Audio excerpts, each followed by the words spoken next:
tentang rukun-rukun sholat. Bapak Ibu yang dimuliakan Allah, dalam kita ibadah sholat ada kita kenal dengan namanya syarat sah sholat, ada namanya rukun sholat, ada namanya sunnah dalam sholat. Gak sedikit juga orang yang belum tahu apa perbedaan syarat sah sholat dengan rukun sholat. Gimana? Bapak sini udah paham gak ini? Apa bedanya syarat sholat sama rukun sholat? Jadi Bapak Ibu perlu dicatat, kalau syarat sholat dikerjakan sebelum melakukan ibadah. Syarat sholat dikerjakan sebelum melakukan ibadah. Tapi kalau rukun sholat dikerjakan ketika sedang ibadah. Kalau syarat sah sholat apa kemarin contohnya? Suci, ya suci dari hadas, baik suci tempat, badan, pakaian dan lain-lain. Masuk waktunya, itu bagian dari syarat sah sholat. Tapi kalau rukun sholat kapan dikerjakan? Ketika kita di dalam sholat. Kata para ulama, ar-ruknu lughatan, rukun itu artinya menurut bahasa janibu syai' al-aqwa, yaitu menjadikan sesuatu yang kuat. Jadi rukun ini adalah pokok dari ibadah yang paling kuat. Sehingga dikatakan kalau rukun ini terlewat, tertinggal satu saja, maka ibadah kita batil, ibadah kita gak sah. Bapak Ibu yang dimuliakan Allah Subhanahu wa taala, arkanus shalah ada duha. Rukun-rukun salat jumlahnya al-mu'tamadu annaha salasata asyrat. Kata para ulama yang muktamad, pendapat yang paling kuat menyatakan rukun salat ada 13. Ulama lain dalam kitab Kasyifatus Sajah, dalam kitab Safinatun Najah mengatakan ada 17. Tapi sama, yang 13 sama yang 17 ini sama. Apa persamaannya? Tinggal lagi di yang 17 menerangkan setiap rukun fi'liyah ada namanya tumakninah. Sedangkan di sini cuma dijelaskan satu saja tumakninah, tapi mencakup semuanya. Yang berbeda, satu ulama lain menyatakan rukun sholat ada 18.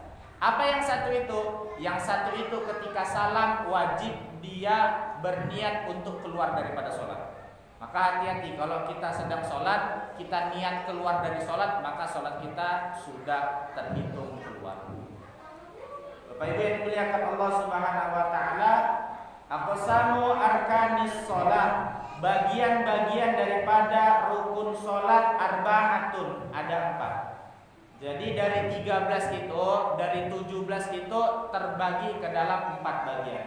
Yang pertama arkanu qauliyah, rukun qauli, rukun perkataan.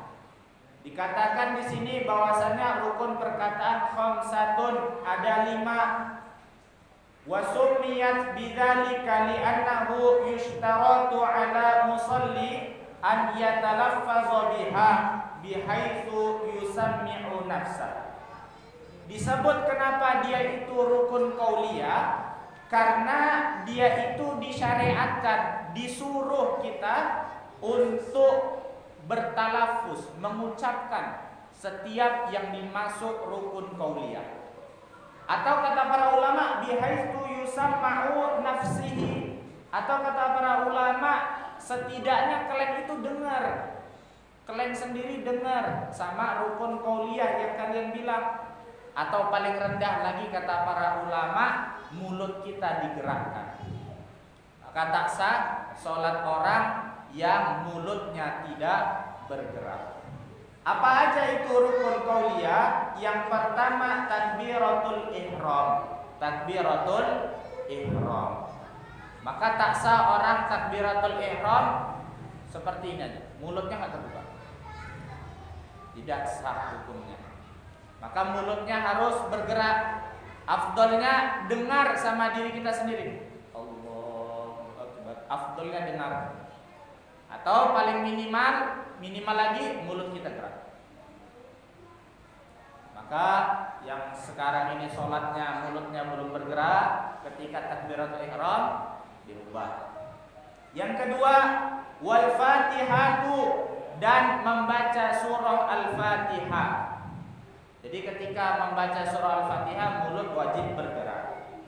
Wa tashhudul akhir, membaca tasyahud akhir. Wassalatu ala nabi sallallahu alaihi wa alihi wasallam fihi, dan membaca solawat kepada Nabi Muhammad sallallahu alaihi wasallam di dalamnya, wassalam, dan mengucapkan salam.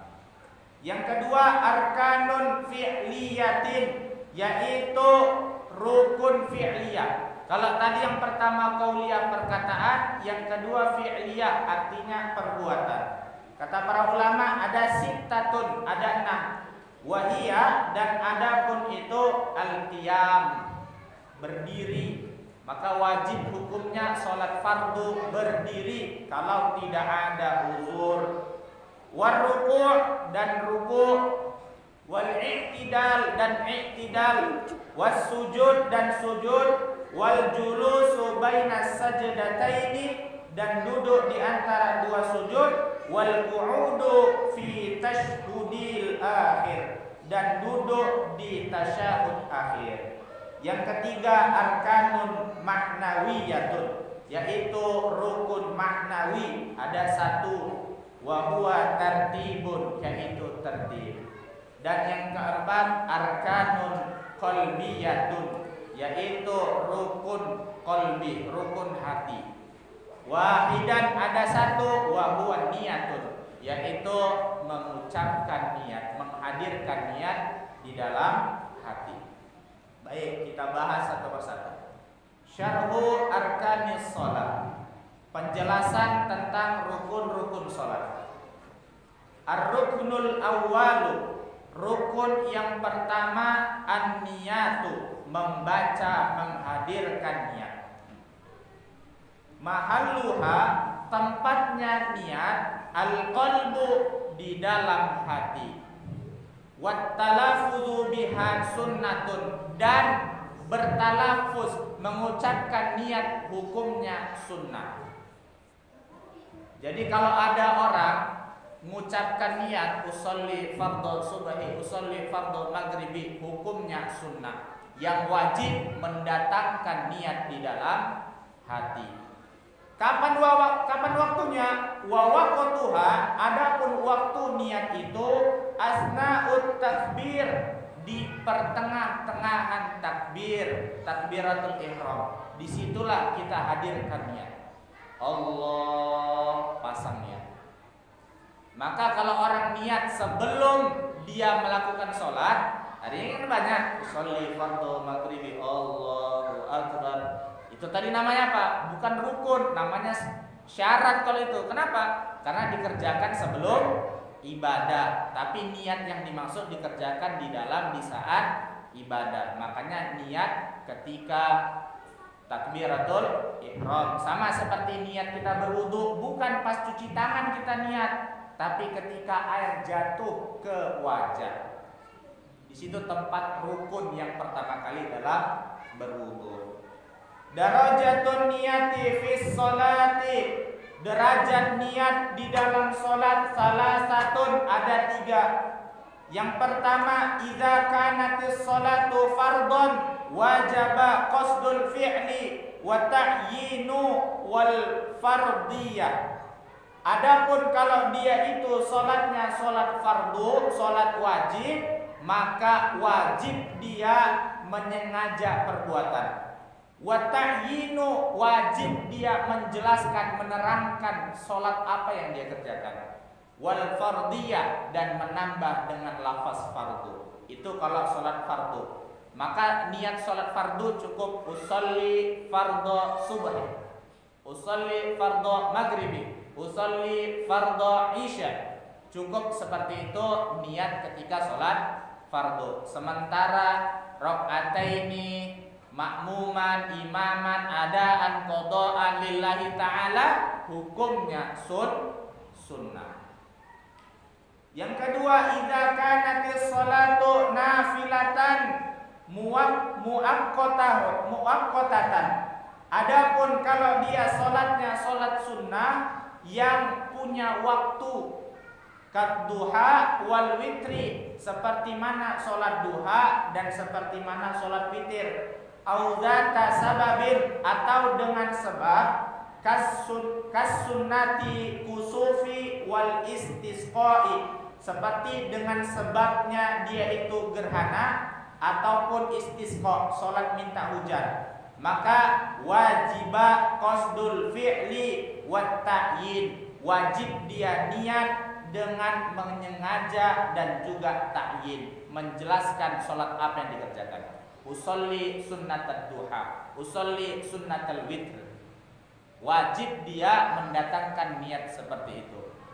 Kalau niat nggak bisa bahasa Indonesia, maka bahasa Arab, ya. Bapak ini nggak bisa bahasa Indonesia ya, bahasa Arab bisa ya Pak ya. Insyaallah. Insyaallah ya. Insyaallah. Berikutnya, idza kanatis sholatu nafilatan mutallaqatan wajaba qasdul fi'li faqat. Kalau dia itu sholatnya sholat sunnah saja yang bisa dilakukan kapan aja, tanpa ada waktu tertentu, tanpa ada sebab tertentu, maka wajib padanya qasdul fi'li faqat, wajib hanya menyengaja sholatnya itu aja. Usolli sunnatan, Allah Akbar. Yang nggak ada waktunya, mau sholat tobat, sholat hajat, atau sholat lain-lainnya, maka cukup usolli sunnatan, Allah Akbar. Cukup seperti itu. Bapak Ibu yang dimuliakan Allah Subhanahu wa taala. Tapi kalau sebagai imam, dikatakan kalau kita sebagai imam, illa fi arba'in sholawatan fatajibu niyatun al-imamah, maka diwajibkan kepada seorang imam untuk mendatangkan niat, mentakyinkan niat sebagai imam di sholat yang 4. Sholat apa aja? Yang pertama al-jum'ati, sholat Jumat. Wajib hukumnya ketika kita menjadi imam menerangkan posisi kita sebagai imam. Kalau kita tidak menambah kata imam, maka kata para ulama lam tasihu sholatuhu, tidak sah sholatnya. Yang kedua wal mu'ada, sholat yang diulangi. Yang ketiga wal mundarura jamaah, sholat najar yang dinajarkan secara berjamaah. Yang keempat wal mutaqaddamatu fil matar, dan sholat jamak takdim karena disebabkan oleh hujan. Maka sholat yang keempat ini wajib hukumnya disertai niat sebagai imam ketika kita posisinya sebagai imam.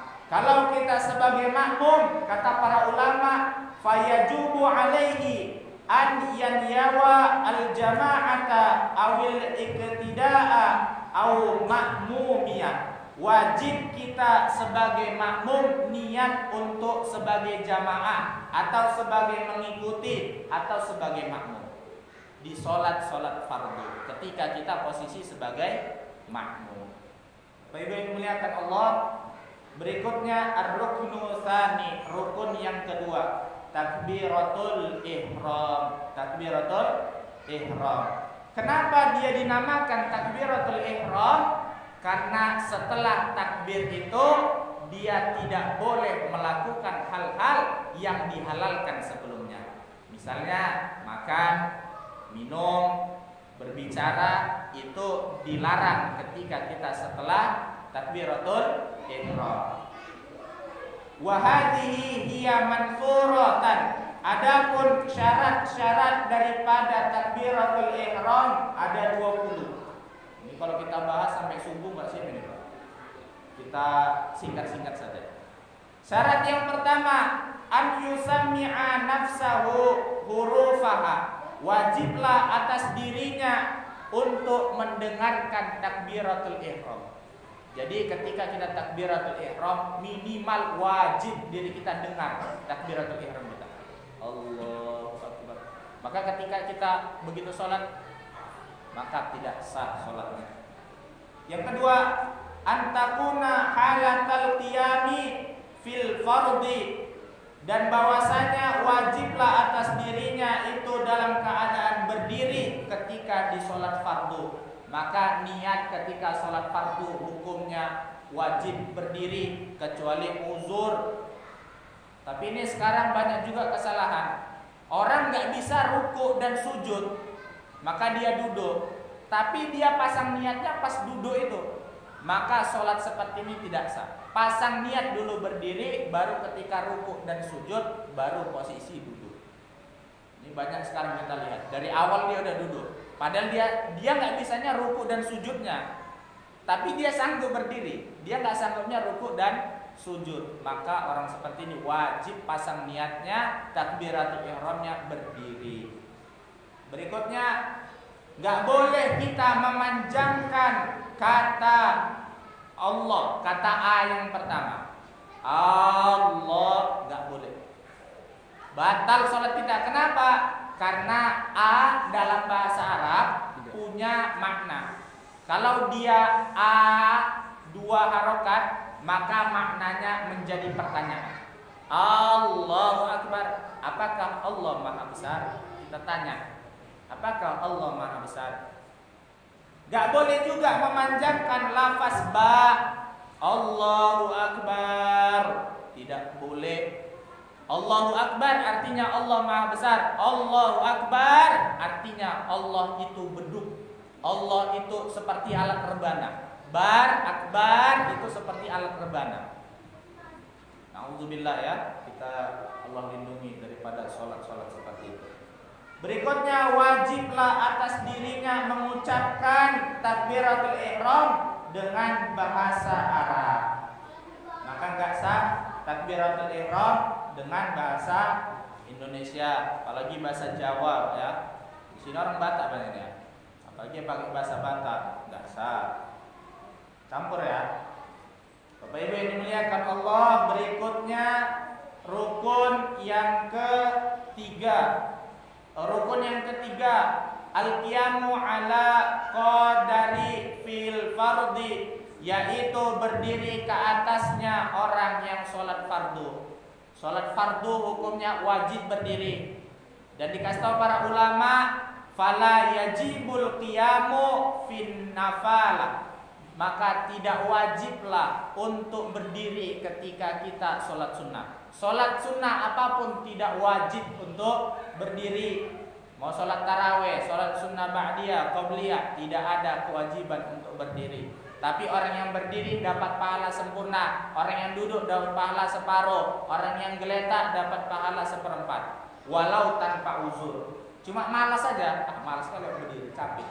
Duduklah, duduknya pun dia dapat pahala.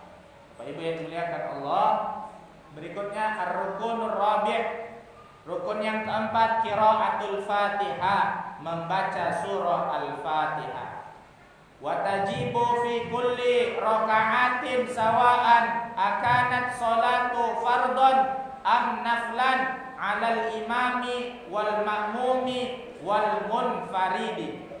Dan diwajibkanlah atas orang-orang yang sholat itu di setiap rakaat, baik dalam sholat fardu atau sholat sunnah, baik posisinya sebagai imam, makmum atau sholat sendiri, wajib di setiap rakaat baca surah Al-Fatihah. Ini nggak jarang juga ini kita dengar. Ya, dulu aku dengar ilmu, katanya kalau imam udah baca Al-Fatihah, makmum nggak perlu baca Al-Fatihah. Maka dijelaskan, baik dia sholat sendiri, sholat sebagai makmum, sholat sebagai imam, di setiap rakaat wajib baca surah Al-Fatihah. Ketika kita jadi makmum, kapan baca surah Al-Fatihah? Ketika imam setelah membaca Al-Fatihah. Kalau kita ketinggalan imam misalnya setelah baca Al-Fatihah baca Al-Kautsar, maka bagaimana Ustaz? Maka sempurnakan Al-Fatihah kita. Sempurnakan Al-Fatihah, baru kita ikut ruku. Tapi kita pandai juga, bijak juga sebagai makmum. Jangan imam baca Al-Kautsar, awak di belakang Bismillahirrahmanirrahim. Imamnya sampai salam, dia pun Al-Fatihah belum siap. Maka bijak sebagai makmum. Dan juga Al-Fatihah punya syarat-syarat. Syarat Al-Fatihah isnan asyarat. Ada 12. Ini kalau dijelaskan subuh baru siap. Maka salah satu yang paling penting mura'atun hurufiha, menjaga setiap huruf Al-Fatihah. Dalam Al-Fatihah itu ada beberapa huruf yang tidak ada dalam Al-Fatihah. Maka kalau kita adakan huruf itu dalam Al-Fatihah, Al-Fatihah kita batil, maka ibadah kita juga batil. Maka penting selain ngaji fikih, penting ngaji tajwid. Di sini banyak ustaz-ustaz ini. Ada Ustaz Gunawan, ada Ustaz Ananda, ada Ustaz Ridho juga orang baru ya. Luar biasa keilmuannya. Bapak sini ambil ilmu ustaz-ustaz itu, Pak. Kenapa? Karena Al-Fatihah rukun sholat. Baik kita sebagai imam, sebagai makmum, kalau Al-Fatihah kita berantakan, maka sholat kita juga berantakan. Bapak Ibu yang dimuliakan Allah Subhanahu wa taala, rukun yang berikutnya ar-ruknul khamis, rukun yang kelima ar-ruku', yaitu melakukan ruku'. Berikutnya ar-ruknus sadis, rukun yang keenam al-i'tidal, bangkit daripada ruku'. Ruku' wajib, sunnah membaca doanya, membaca zikirnya. Subhana rabbiyal azimi wa bihamdi, itu sunnah. Yang wajib apa? Ruku'nya yang wajib. I'tidal seperti itu juga. Sami'allahu liman hamidah. I'tidalnya yang wajib. Sunnah. Rabbana lakal hamdu mil'us samawati sampai akhir. Itu sunnah, enggak dibaca enggak apa-apa. Tapi yang wajib dihadirkan ada namanya tumaknina. Berapa kadar tumaknina? Waktu tumaknina setara kita membaca tasbih subhanallah 1 kali. Maka orang ruku Allahu akbar sami'allah. Cukup dia dengan kadar subhanallah 1 kali, maka sudah sah rukunya. Bapak Ibu yang dimuliakan Allah, berikutnya ar-ruknus sabi', rukun yang ketujuh as-sujudu marratain, sujud sebanyak 2 kali. Maka kalau kita ini ketinggalan sujud 2 kali, sujud yang pertama kita kerjakan sebagai imam, sujud yang kedua kita berdiri, maka wajib imam itu mengulangi daripada sujudnya. Berikutnya ar-ruknus samin, rukun yang ke-8 julusul bainas sajdatain, yaitu duduk di antara 2 sujud dengan kadar tumaknina. Berikutnya ar-ruknu tasi', rukun yang ke-9 at-tasyahudul akhir, tasyahud akhir. Bapak Ibu-ibu, tasyahud akhir yang merupakan rukun salat, tapi tasyahud awal merupakan sunnah dalam salat. Maka imam juga harus faqih, orang paham ilmu fikih. Kalau imam lupa tasyahud awal, setelah dia berdiri ternyata makmum juga nggak tahu ilmu, makmum bilang subhanallah, imam duduk lagi, maka sholatnya batal. Itu kalau di di tasyahud awal. Tapi kalau tasyahud akhir wajib imam duduk. Wajib imam untuk duduk lagi. Tapi kalau di tasyahud awal, setelah dia berdiri sempurna, makmum bilang subhanallah, imam duduk, maka sholat batil. Kalau seperti itu sholatnya kejadian di sini, maka makmum wajib niat mufaraqah, memisahkan diri antara sebagai makmum. Wajib dia sholat sendiri, meneruskan sholatnya tadi. Bapak Ibu yang dimuliakan Allah Subhanahu Wa Taala, ar-ruknul ashar, yaitu rukun ke-10 al-qu'udu fi tashhidil akhir, duduk di tasyahud akhir. Berikutnya ar-ruknul hadiyal ashar, rukun yang ke-11 as-salatu ala nabi sallallahu alaihi wa alihi wasallam fi, membaca sholawat kepada Nabi Muhammad sallallahu alaihi wasallam di dalamnya. Seminimal-minimal sholawat, kata para ulama, Allahumma sholli ala sayyidina Muhammad. Itu minimal sholawat, minimal dalam tasyahud akhir. Setelah at-tahiyatul mubarakatus sholawatut, maka wajib dia menghadirkan sholawat. Ustaz, sering masalah ini pakai sayyidina dengan gak pakai sayyidina.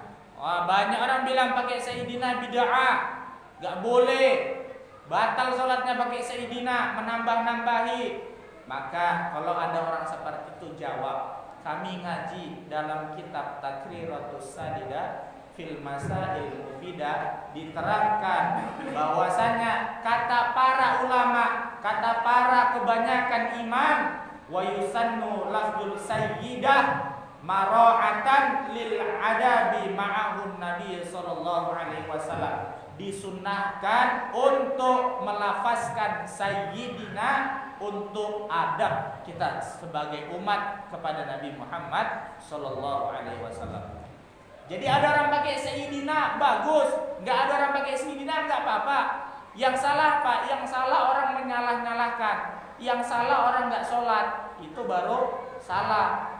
Ini gara-gara sayyidina, gara-gara enggak pakai sayyidina, sholat pecah. Enggak mau sholat berjamaah kalau imamnya ini, enggak mau sholat di sini. Banyak masalah-masalah seperti itu. Kunut juga seperti itu. Gara-gara kunut subuhnya di rumah aja. Gara-gara kunut sholatnya harus di sana. Enggak mau sholat di sini.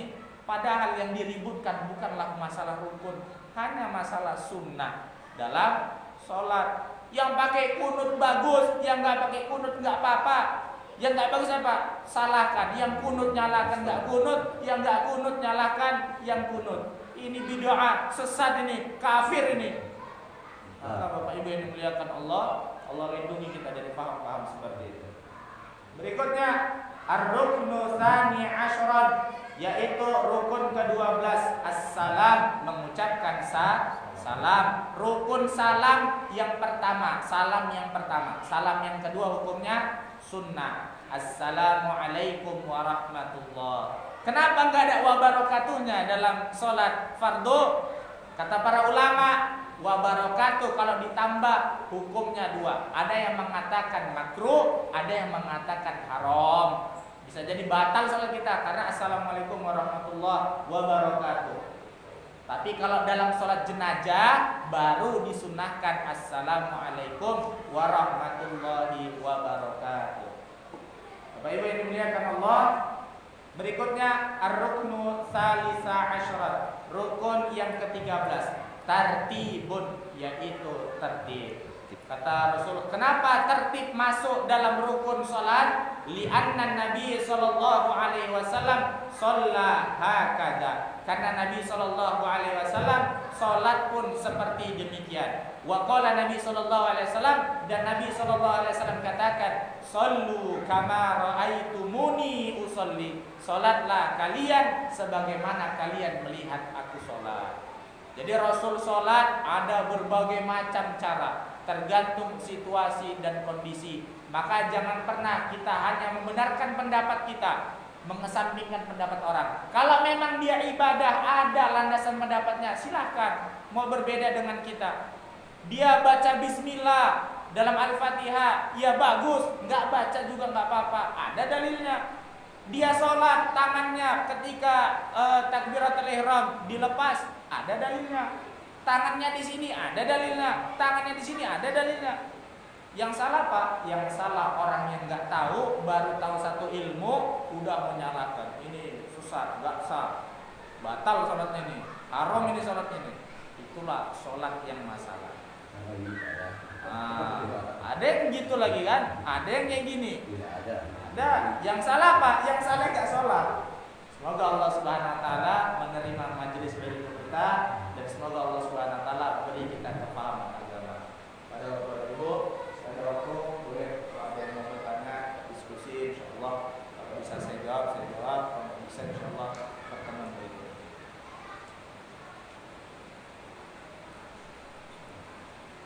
Tanya.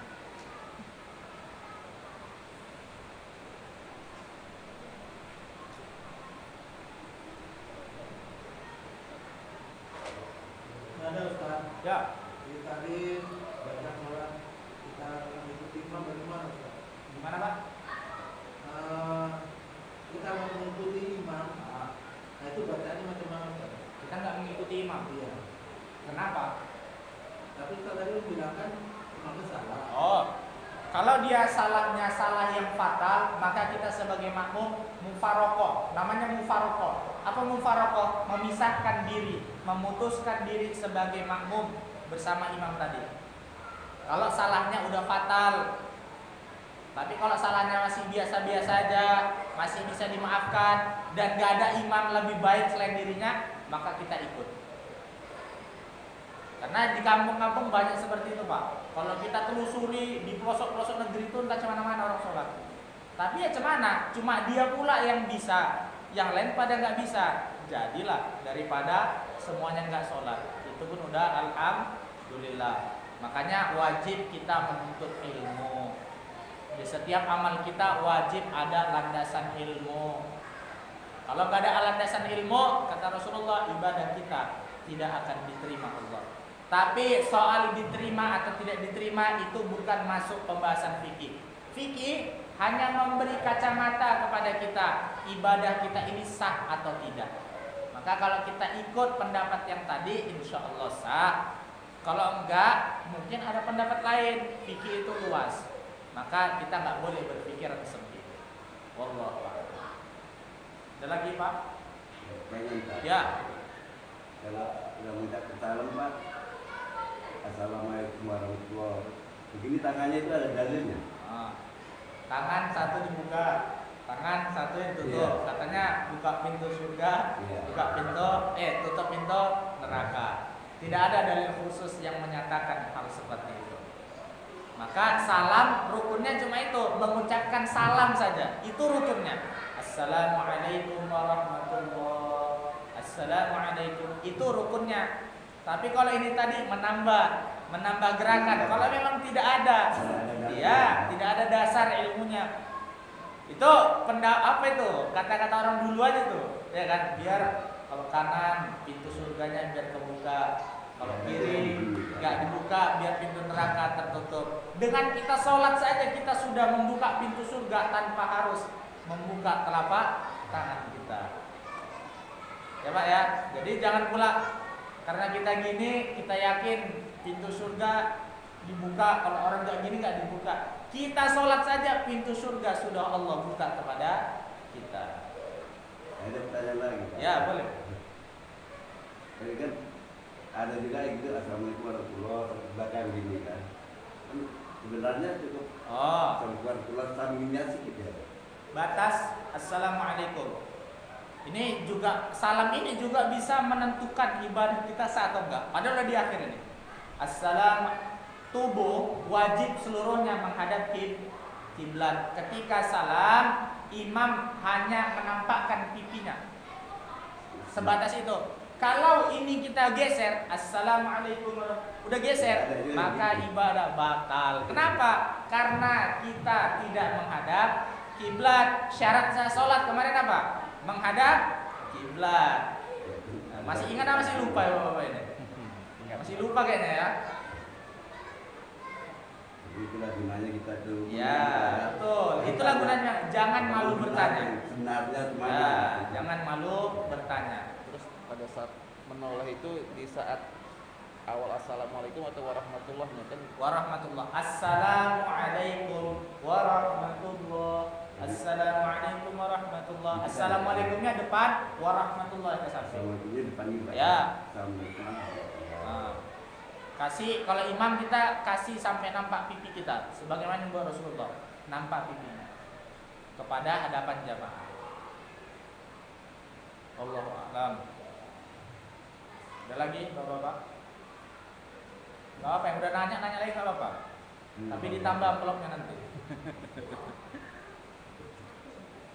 Ibu-ibu lah.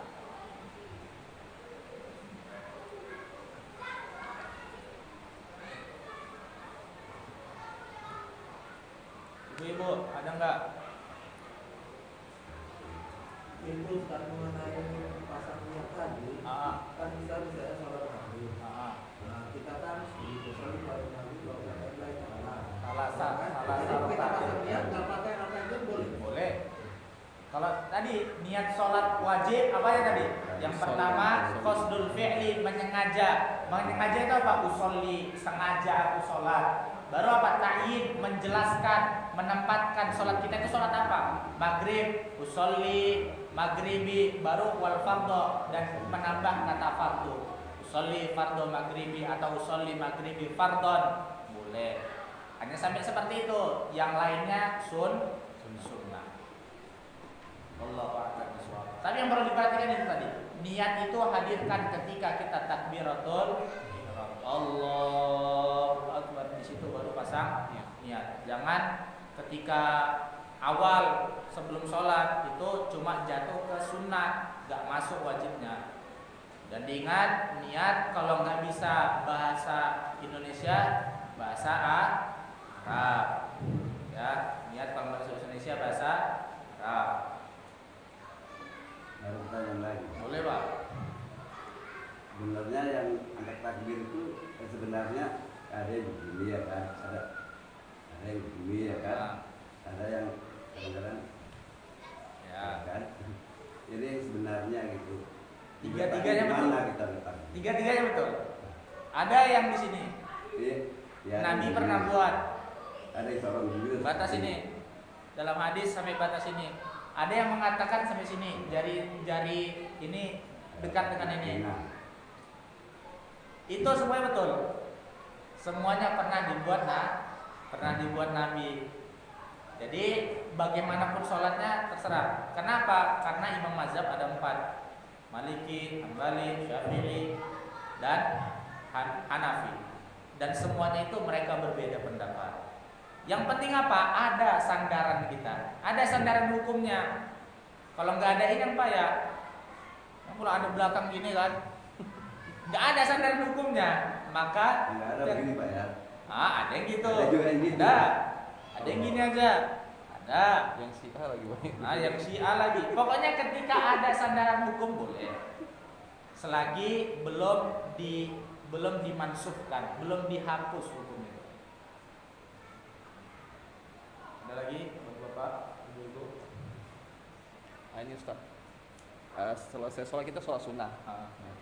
Kebanyakan pas kita sholat sunnah itu ada di belakang kita, dia mengira kita masih sholat fardu, dia mengikut. Itu gimana itu jadinya niatnya nanti?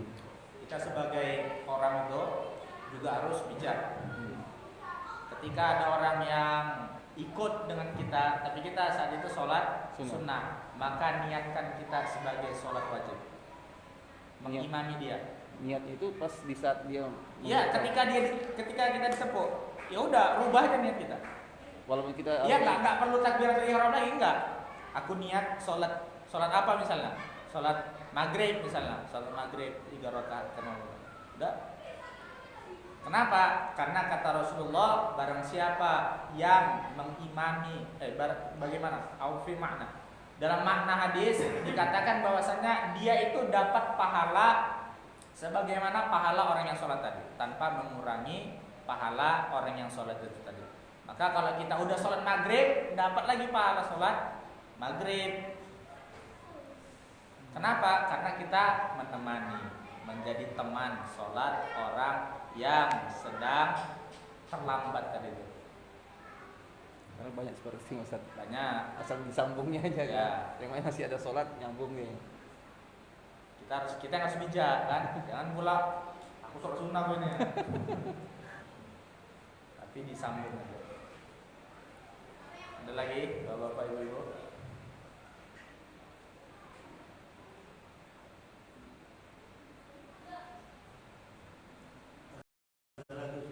Ya, boleh Pak. Kalau perempuan jadi imam itu dibolehkan, kalau kita laki-laki jadi makmum boleh nggak? Nah, ini syarat imam nih. Imam laki-laki boleh mengimami laki-laki, perempuan, dan juga orang yang punya kelamin 2. Bukan bencong ya, orang yang punya kelamin 2. Itu boleh. Perempuan hanya boleh mengimami orang perempuan saja. Orang yang punya kelamin 2 boleh mengimami perempuan dan boleh mengimami laki-laki. Nah, jadi kalau perempuan hanya boleh mengimami perempuan. Laki-laki boleh. Laki-laki makin banyak jamaahnya makin bagus. Jadi nanti pulang ke rumah, kalau jamaahnya di rumah masih satu, tambah lagi, biar bagus. Ya Pak ya. Tambah istri maksudnya Pak. Ada lagi Bu? Ibu-ibu yang belum ada nanya nih, nggak boleh pulang ibu nanti. Ibu-ibu, saya sedikit kasih nasihat. Batas aurat ketika sholat. Batas aurat apa? Jami'ul badan illa wajhi, kecuali wajah dan telapak tangan. Wajah mana batasnya? Tempat yang biasa tumbuh rambut sampai sini, sampai dagu. Maka sholat majukan mukenahnya. Nanti punya istri tengok di rumah, sholat istrinya gimana? Suruh majukan mukenahnya kemari. Orang banyak di sini aja di sini. Ini terbukanya. Itu batal sholatnya. Kenapa? Masih buka aurat. Ibu-ibu hati-hati juga kalau sujud, jangan sujud di atas mukena. Hati-hati, jangan sujud di atas mukena. Kenapa? Batal sholatnya. Ketika takbiratul ihram diperhatikan, jangan sampai turun. Turun terbuka, ini aurat, yang enggak aurat ini. Maka hati-hati, nanti pulang ke rumah diperiksa sholat istri kita, sholat anak perempuan kita. Kenapa? Itu kewajiban untuk diri kita sebagai imam di rumah. Ada lagi? Bapak? Enggak ada, biar kita padakan. Enggak Pak, tutup. Kamis. Bisa. Iya. Udah Pak. Ya. Jadi, kalau misalnya nggak ada lagi yang mau ditanya, alhamdulillah, semoga Allah pahamkan kita dengan kepahaman agama yang baik. Makin hari sholat kita makin baik. Makin hari sholat kita sebagaimana sholat Nabi Muhammad Sallallahu Alaihi Wasallam. Benar datang daripada Allah Subhanahu Wa Taala, salah datang dari fakirnya diri saya, kurangnya saya belajar, kurangnya saya menuntut ilmu agama. Semoga tidak menjadi perhitungan di hari akhirat kelak. Semoga sholat kita yang tadinya salah Allah ampuni, dan sholat kita Allah benarkan, Allah terima semuanya sholat kita, keluarga kita, dan jami'il muslimin wal muslimat. Amin.